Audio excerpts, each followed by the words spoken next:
Hey everyone, it's the Koopa Man. With the current events going on in the world, ones I've been refraining from talking about explicitly to keep out weirdos, a topic has come to mind. Well, it's come to KMDP's mind. He recommended me this topic a few months ago when these current events in question started. Is the underdog always in the moral right? Why is this a question? What seems as of late, a lot of politically minded people, mostly on the far left but not exclusively, believe that the moral good is always in the side of a conflict that is the quote-unquote underdog, or as they put it, the oppressed. And this, of course, includes the topic of said current events, the terror state of Palestine. That's right.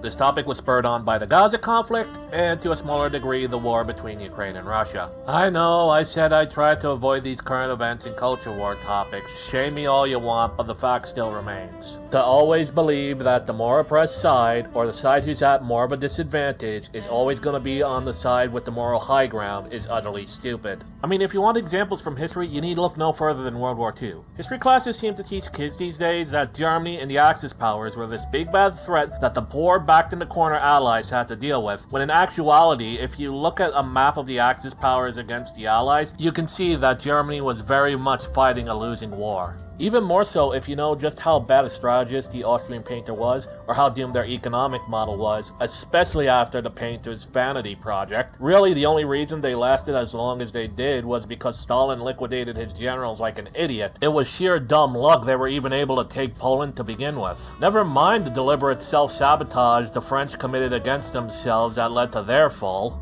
And then we come to the Italian invasion of Greece. Assuming you believe that the Italians in either of the world wars was strong or competent or capable, which we all know they very much weren't. Going further back in history, there's also the example of the Spanish and the Aztecs, which has come up in discussion lately. Everyone portrays the conquistadors as these evil racist colonizers who just showed up and killed all the brown people, when, in actuality, it was a couple of dudes and a few ships who gave firearms and training to the oppressed enemies of the Aztec Empire, who were sick and tired of being human sacrifices to their pagan gods, and they quickly converted and took control of most of the war. Truth be told, whenever this conflict is portrayed, they don't even portray the underdog or overdog correctly. It just shows the agenda that's involved. Of course, the left aren't the only ones who love propping up underdogs and pretending they were the morally righteous side all along. Razor Fist and other rhinos do it too. The United States Civil War can best be described as a war between the aristocratic slave owners that ran the Democrat Party, as well as their conscripts and useful idiot race-obsessed activists they had working for them, against industrialized gun-owning American Republicans who had enough of their bullshit.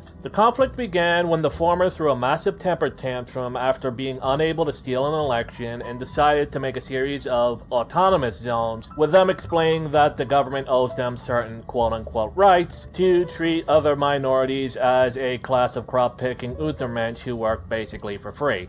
Huh.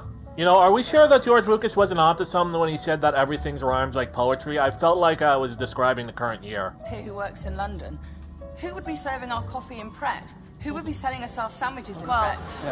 You're not going to get English But people as I to take understand those it, jobs. But regardless of if you believe that the Civil War was about the institution of slavery and the preservation of said institution, or it was about some made-up lost cause that was so important that nearly every Confederate state didn't mention it, as they all cited the preservation of the institution of slavery in their articles of succession, and outlined extra rights for the slave-owning elite class in their constitution, including exemption from conscription so they don't have to fight for their own institution they benefited from. Oh, and have I also mentioned that the 1864 election happened in 1864 and not 1862 like Razorfist seems to believe and block me over?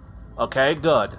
But regardless of the objective and undeniable fact that the Civil War on the side of the South was being fought to preserve the institution of slavery, the South was still at a technological and infrastructural disadvantage. Their railroads were less efficient and less connected. Their soldiers were far more conscripts being forced to fight than eager enlisted men ready to die for the cause. Their weapons were outdated against the North, who were using new weapons such as the Gatling gun and war balloons. The only advantage they seemed to have was their officers, most of whom were only fighting for the sake of their home state. In fact, Robert E. Lee himself would have been the commanding general of the Army of the Potomac if Virginia had not seceded. Oh, and before leaving this topic, just one more thing.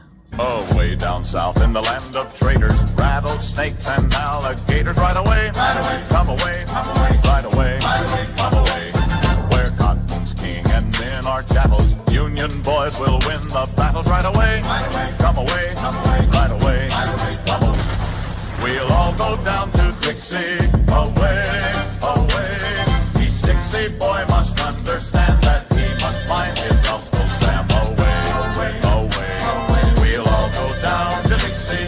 Away, away, away. We'll all go down to Dixie. Then there's the current events that inspire this video, the invasion of Ukraine and the October 7th attacks by Hamas on Israel. Let's start with the invasion of Ukraine. The fact that Russia is the larger nation, a former superpower, as well as the aggressors of not only this conflict, but several others from the past couple of decades, makes it clear that they're the overdog. Except for the fact that the entire world blackballed Russia over this, and Ukraine has received billions in support and hardware since the invasion began, while Russia got sanctions put against it and are still using hardware they used in the 1980s. Alright, regardless of all of that, Ukraine are still clearly the underdogs and therefore the moral superiors, correct? Russia is just a bunch of Nazis after all, right?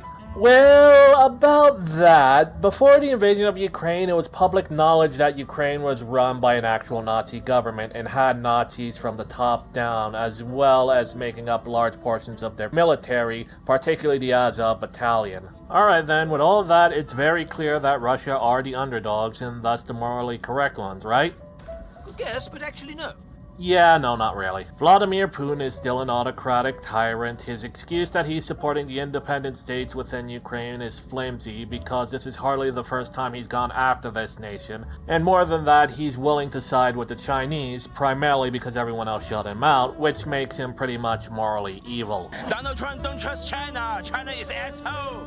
The Ukraine conflict really is two sides of Eastern European criminals and racists going at each other on who's the bigger asshole. Hence why it's better to avoid this nonsense entirely. And then there's the Israel-Hamas conflict, a conflict where one side wants to wipe out the other, and it's not the side the left thinks it is. For more information on this, please read the Hamas Charter, the official constitution of the Gaza Strip. Link in the description. Though the left siding with Hamas is primarily because they have a slightly darker shade of skin. And as for the supposed right-wing siding with them, I don't care if you win. I need Kylo Ren to lose.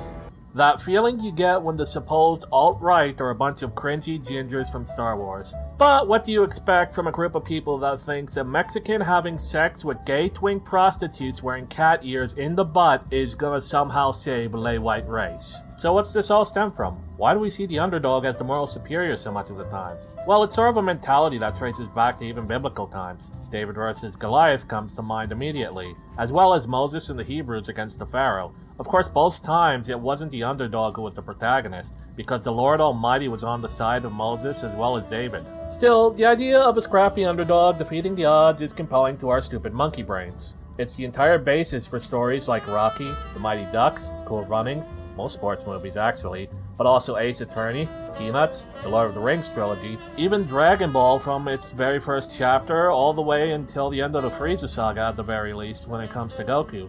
Or then there's that moment in One Punch Man where Moomin Rider takes on Deep Sea King despite not standing a chance. Still, there are times in media where they try this, but it fails in a very weird way. I mean, Avatar had this very weird fuck humanity moral to it. Jerry from Tom and Jerry can be a right asshole when you get right down to it, and the Railroad from Fallout 4 are a bunch of mouth breeders when you think about what they want in the end. So then, why do we do this? Why do we seemingly always feel the need to side with the disadvantaged side in any outcome? Is it cultural? Probably. The meek inheriting the earth is a big part of Judeo-Christian culture that currently dominates the Western world. Judeo-Christian values being the foundation of our classical liberal Western frameworks. Is it evolutionary? Also a possibility. Humanity wasn't always the apex species on the planet, and we had to struggle for a long time to survive to become what we are today. But it might just be one of those things that humans are drawn to because it's always been there. People like to have hope against overwhelming odds. There's nothing wrong with that. The problem is when you prescribe morality to it. Not every underdog is morally righteous. Examples include Hamas, Al-Qaeda, the Third Reich, the Viet Cong, and so on and so forth. But anyway, I think that about covers it. This has been the Koopa Man. If you liked my video, help me in my own David and Goliath fight against YouTube by leaving me a like and subscribing, as it helps me get noticed by the algorithm with all the odds against me. If you have other examples of underdogs who aren't always morally good, discuss them in the comments. And as always, game on.